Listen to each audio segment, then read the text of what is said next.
Mia Couto, muito obrigado. Para nós, a Inatel, é uma grande felicidade tê-lo aqui connosco, por tudo, não é? Porque está no centro da missão da Fundação Inatel. Vamos ver aqui que é uma fundação que já tem 86 anos, começou com o fascismo. O Carmona foi o primeiro presidente e o Salazar. E é interessante porque é que passou, e eu acho que isso passou dois regimes, que têm a ver com matérias que são muito caras ao Mia Couto, que é ser capaz de pensar a ligação entre a cultura, a natureza e os territórios. É evidente que o António Ferro pegou neles numa lógica, não é? E instrumentalizá-los, as sociedades democráticas e os debates atuais pegam de outra forma, mas a essência é basicamente esta. Há territórios, comunidades, cultura, como é que isto tudo se liga e, como diz o Mia Couto, um dos problemas atuais, e decorre muito também do mundo ocidental, é esta separação. Esta separação entre natureza, ambiente e cultura, como se as coisas, não é? Como se o homem não tivesse os pés bem assentes na terra. Mas já lá vamos. Aqui, relativamente ao fólio, como é que encara, porque vem cá frequentemente, é uma figura sempre aqui do fólio, do Festival da Literatura. O que é que acha deste fólio? O que é que vê, as vantagens, o que é que pode até progredir, já que creio que é, como eu, um militante do que aqui se faz, não é?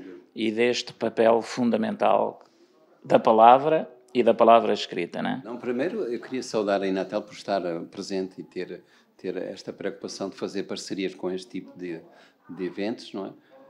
Este festival tem uma coisa para mim que é muito particular, porque é fácil que este território, que esta vila toma posse do festival, digamos, é quase um abraço recíproco, não é? Portanto, o festival toma posse da vila, digamos, e a vila também se apropria do festival. Aqui uma coisa que só vi em Mantova, numa cidade do norte da Itália, onde também isto era possível, porque os hotéis e os restaurantes e os bares tinham senhas e participavam, e os livros eram vendidos fora do circuito tradicional. Portanto, estou aqui muito bem, estou muito feliz nesta cidade, neste lugar. Isto é uma vila ou uma cidade? Já nem sei. É uma vila. Uma vila. E tenho uma relação aqui muito curiosa, porque estive aqui fechado 2 semanas e meia a escrever o roteiro de um filme a partir de um livro meu. Portanto, foi um momento muito intenso, porque era fácil sair à rua, e a rua estava quase dentro de casa, não é? E era um tempo de uma privacidade enorme, porque não ficamos aqui na parte mais comercial da vila. Portanto, foi muito bonito. Fui muito feliz aqui ao escrever esse texto. E continua a ser feliz.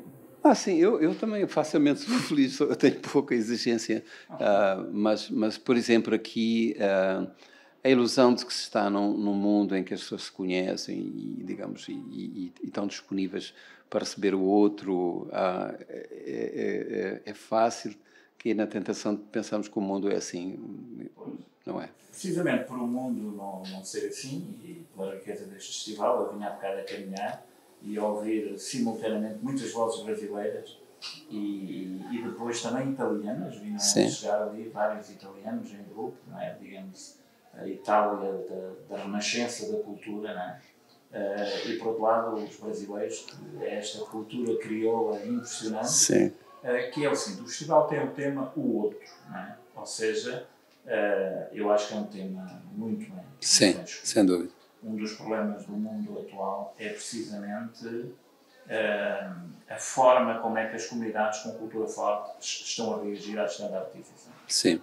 E há quem reaja da pior forma, não é? Que é rejeitando completamente outras comunidades fortes. Reagem sempre. Sim. Não é? Eu que estou na Inglaterra, nunca foi tão fácil encontrar projetos e adesão entre a tradição e a modernidade. É uma reação, digamos, à standardização, que são os nacionalismos, e só pode haver uma outra reação, que é entender o outro. Sim. Precisamente o Mia Couto tem escrito tanto sobre essa matéria, né? E a partir de Moçambique, é um encontro de culturas. Como é que vê esta capacidade de promover os diálogos interculturais e do perigo que é quer para o mundo, quer para a Europa, Nós vivemos em grandes cidades com muita gente de diversas origens e não é explorar o outro, é ver no outro uma riqueza. Sim, né? sim.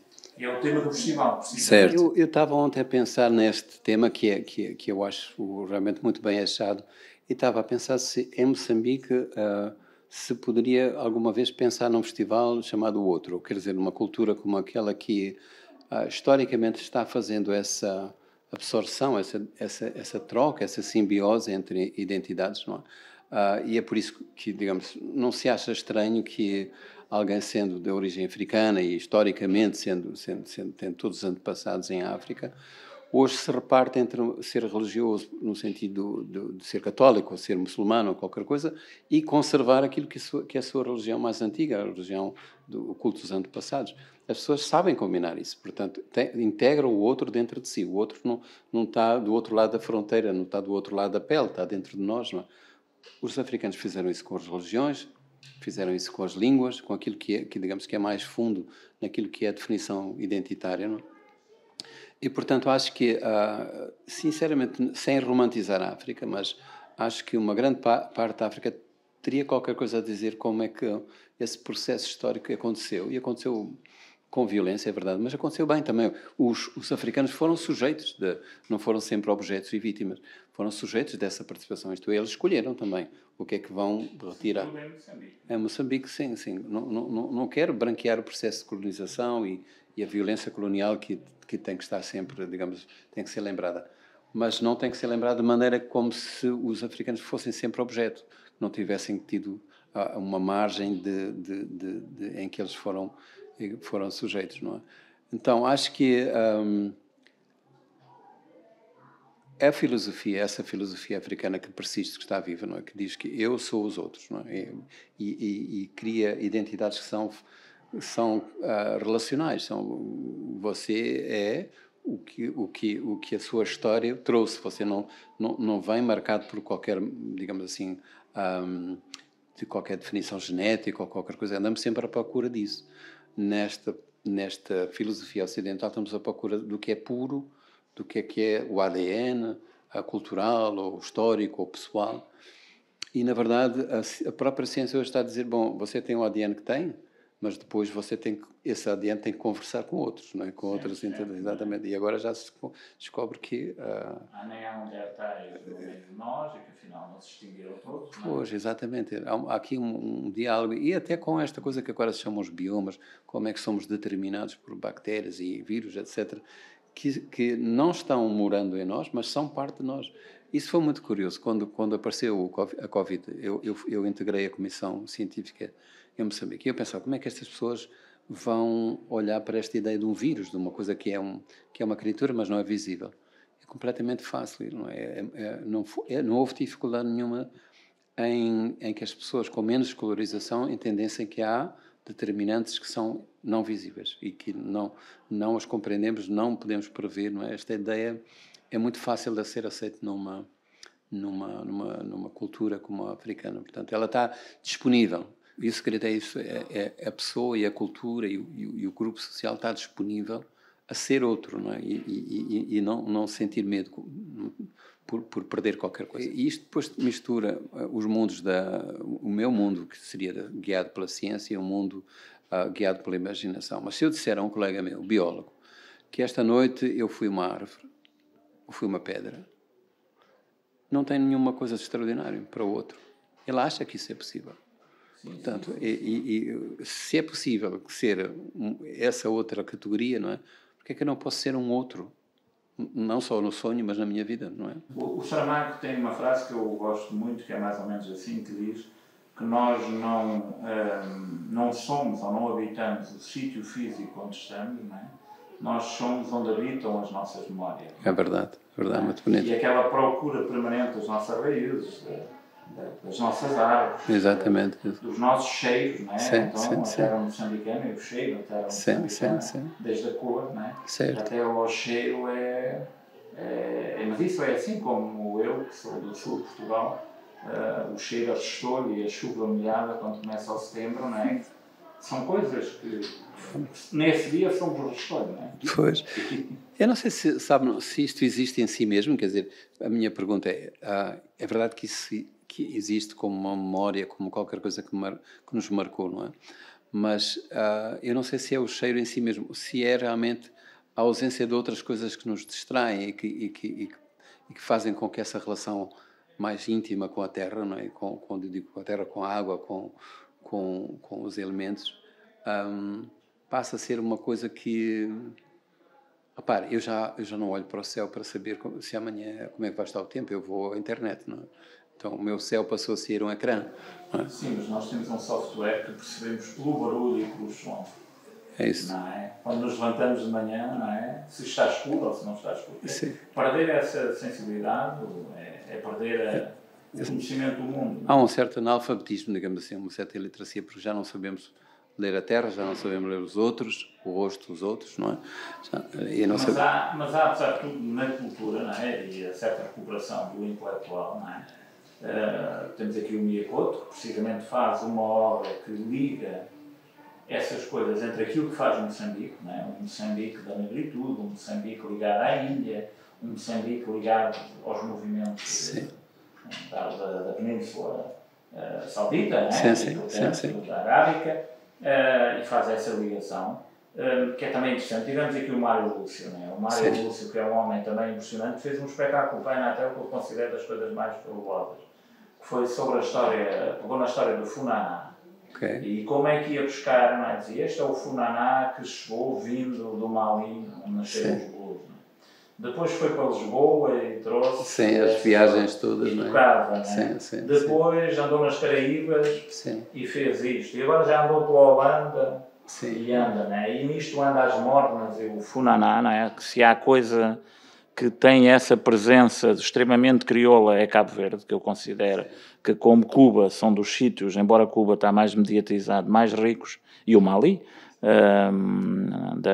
da cultura, não é? Eu não sei porque agora fiquei no Agostinho da Silva, que era um grande filósofo, e ele, quando foi visitar Moçambique, porque ele era muito ousado, ele dizia o que pensava e pronto. E fez uma conferência de imprensa no fim da visita e perguntaram-lhe o que é que acha e tal, e estava ali o embaixador de Portugal lá dele. E ele disse, olha, se Portugal quer ter alguma relação realmente de intercâmbio, olha, fechem as embaixadas, disse ele, e abram umas tascas, vendam pastéis de nata e pastéis de bacalhau e um bom vinho. Na verdade, sabe, a relação que os moçambicanos têm com Portugal passa por isso muito, quer dizer, os urbanos, claro. Se você vai a um restaurante português em Maputo, está cheio de moçambicanos. Os portugueses praticamente não vão lá. Se você quer ter uma conversa quer dizer, com alguém que não conhece e quer ter uma abordagem de aproximação, fala sobre futebol. E não há ninguém que não seja ao mesmo tempo do Sporting Clube Portugal, ou do Benfica, ou do Futebol Clube Porto, e depois lá tem outro clube, e portanto, isto as pessoas fazem sem nenhuma renitência, sem pensarem que estão a perder alguma moçambicanidade ou alguma coisa de integridade. Não? Mas como é que o Miyakoto foi capaz? Nós percebemos isso, não é? Estamos a falar ali na zona do norte de Moçambique, em frente à ilha de Moçambique, e essa zona, e nós entramos dentro das florestas, estamos a comentar, não é? E lá vem aquele, não sei como se chama, que se põe na cabeça, não é? Muçulmano e a camisola do Sporting ou do Benfica. Como é que apanhou e traduziu para a palavra essa magia, não é? De que o que faz é isso. Eu lembro-me, nós temos aqui um programa que é, patrocinamos, conjuntamente com a TAP, com o Ministério dos Negócios Estrangeiros, que trazemos pessoas que saíram de Portugal há 70, 80 anos e não tiveram nem para regressar a Portugal. E, portanto, andam pelas Venezuelas, Brasis, por esses lados todos, também África. E então lembro de uma senhora que me diz, ele diz, você não sabe quanto sentimento pode haver em comer um caldo verde, não é? Estava a comer um caldo verde, tinha para aí 70 e tal anos, não é?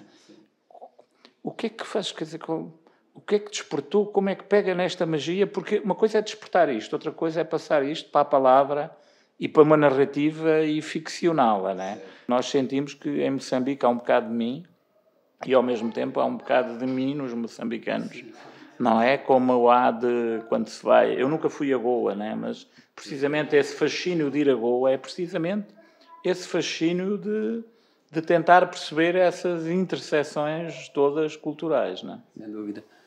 Eu não sei se eu posso explicar como é que eu faço, mas uma das coisas que faço é, quando chego a um lugar, e como você sabe, há 25 línguas diferentes de origem africana em Moçambique. E quando eu chego a um sítio e pergunto como é que se diz cultura, por exemplo, natureza. Eu trabalho na área do meio ambiente, pergunto sempre, e já sei que é uma provocação, porque do outro lado não há resposta. Como é que se diz meio ambiente na vossa língua daqui? E aquilo fica logo, há um debate logo, porque não há uma palavra que seja realmente equivalente. E isso para mim é fundamental para perceber que não é uma coisa de origem linguística, de natureza linguística, é uma outra maneira de pensar o mundo, não é? E é aqui que eu acho que é importante depois tocar. Como é que as pessoas depois, para dizerem cultura, por exemplo, o Ministro da Cultura foi apresentado pelo Presidente da República em Sofala. O Presidente Chissano está aqui o Ministro da Cultura. E o tradutor ficou atrapalhadíssimo, não sabia como é que ia dizer aquilo. E disse o Ministro das Brincadeiras. Quer dizer, mas porquê que ele foi as brincadeiras? Era bom que fosse. Mas, está a ver, mas a coisa é assim, porquê é que vai buscar a palavra? Eu quero ir depois mais fundo. Porquê é que ele foi buscar? Porquê é que não existe a palavra cultura? Porquê é que não existe? Não é, a resposta não pode ser porque estas filosofias são incapazes, são menores. Não. Há outra maneira de pensar o mundo. E aí, estava a contar a história. O fulano que faz a limpeza do nosso escritório lá em Maputo, pergunta todos os dias a mesma coisa. Pega no jornal velho do dia anterior e pergunta, este jornal ainda trabalha? É bonito, não é? Porque olhar para um jornal como uma coisa, como uma criatura viva que faz um serviço, não é? Portanto, aquilo que é a fronteira entre o vivo e não vivo, entre a coisa e pessoa, não é? É uma outra, e isso que é fascinante. E a escrita que eu tento fazer percorre essa interface, não é? entre olhar para um rio ou para uma montanha e pensar que aquilo não é um facto geológico ou hidrológico, não é? Há ali uma entidade qualquer. Eu, quando vou visitar o Rio Limpopo, uma dessas vezes, e perguntei a uma mulher mais velha, e pergunto-lhe assim, como é que se chama este rio? Ela disse, você sabe, é o Limpopo, mas nós aqui, os mais velhos, não chamamos assim ao rio. Então chamamos, que é Nemba Wanyimba, quer dizer, a água que engravida.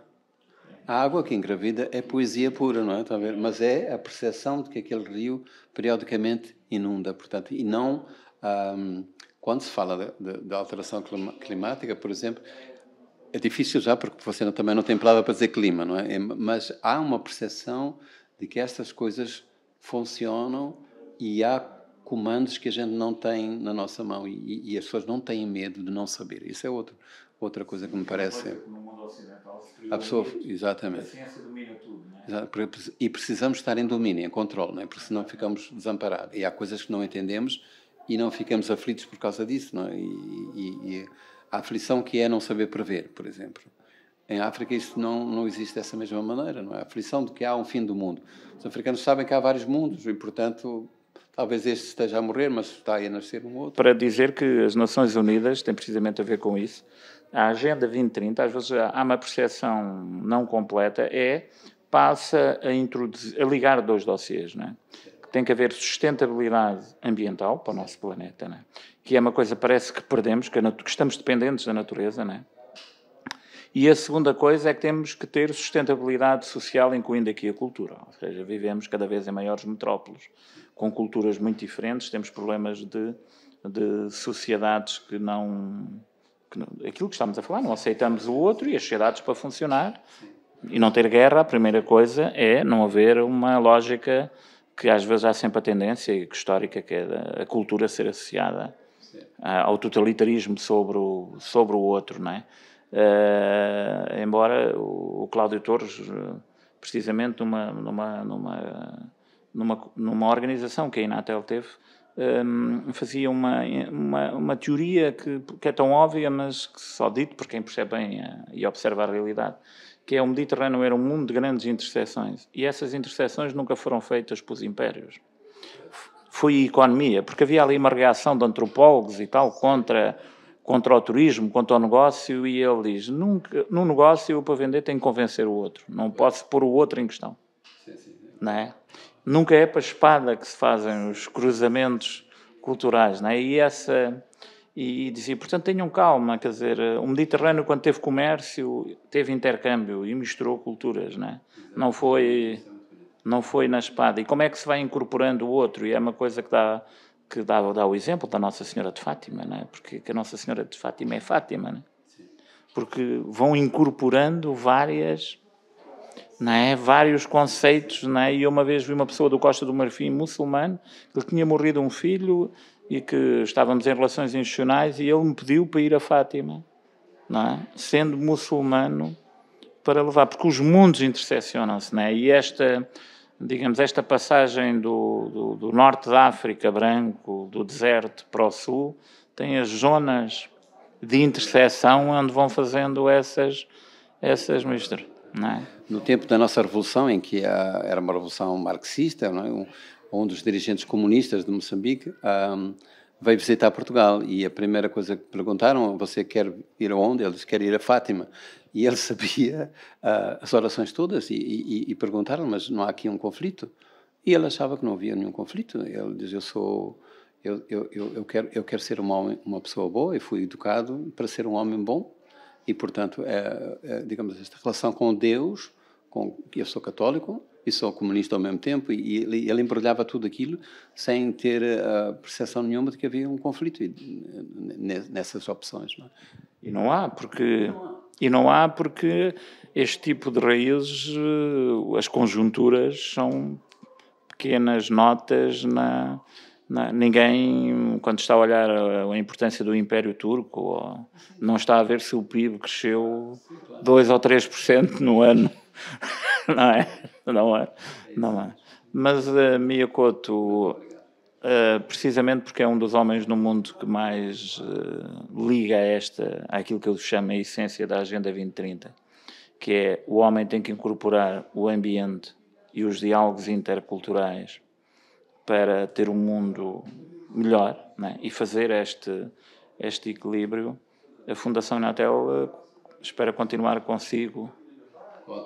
Não é? Porque é isto que fez com que a Fundação Inatel exista há 86 anos. É que passou para as agendas sociais, as agendas da igualdade de género. Ou seja, esteve desde a encíclica Rerum Novarum do Leão XIII, não é? Em que era, digamos, uma reinterpretação capitalista e adaptação aos movimentos sociais, juntou e está nos debates atuais dos diálogos interculturais. É por isso que estamos aqui. Isso é muito bonito. Pegar na palavra, a magia da palavra, e a trazer pessoas que estão aqui a cantar em português, que ligam a tradição e a modernidade e põem a palavra com a música. Não é? Ontem assisti a este espetáculo, só para eu terminar também, e agradeço que vocês tenham apoiado que este evento e que isto acontecesse, em que o Mário Lúcio e a Teresa Salgueiro cantavam como se fosse uma coisa perfeitamente, digamos assim, fundida, como se tivesse nascido junto, cantavam desde crioulo até Zeca Afonso, até fados, e tudo isso surgia perfeitamente natural, quer dizer, era como se fosse assim desde sempre, não é? É muito bonito. Espero que sim, espero que sim. Ali que há qualquer coisa. Mas Portugal e a África também há, não é? E nós todos, não é? Aliás, que chegou também por via do Norte da África. Nós já tínhamos comunidades negras antes de começar a nossa expansão, não é? Portanto, os negros do Sado, portanto, Sines, Alcácer do Sal, que as coisas voltam. Por exemplo, é interessante que Sines, onde supostamente era a terra de vasta gama, com a falta de gente para pescar, são pescadores cabo-verdianos que regressam, e é uma zona de grande influência do fado, não é? Ou seja, é como que um microclima do fado que sai das zonas suburbanas, quer dizer, são... Viaja para Cabo Verde? Não. É já um regresso? Não, é uma zona que, digamos, tinha características inatas dali, mas a morna, não é? Ou seja, por exemplo, viu certamente o filme do Carlos Saura sobre o fado, que é uma coisa, não viu, mas que é fabulosa, que é como um realizador faz o que o Mia Couto faz com as palavras, não é? Ou seja, ele pega na magia do fado. E o fado vai ao Brasil e vai a Cabo Verde, não é? Não é? É a mesma coisa como o Zeca Afonso pega no milho verde e traz as percussões africanas, não é? E introduz numa canção tradicional portuguesa, não é? Ou seja, ver a cultura e as intersecções como uma riqueza, de facto, é para quem a sabe ler, não é? Mas é um facto, não é uma narrativa. São factos e são narrativas ao mesmo tempo, se calhar. É isso. Muito obrigado, um grande abraço e vamos, não, obrigado a nós.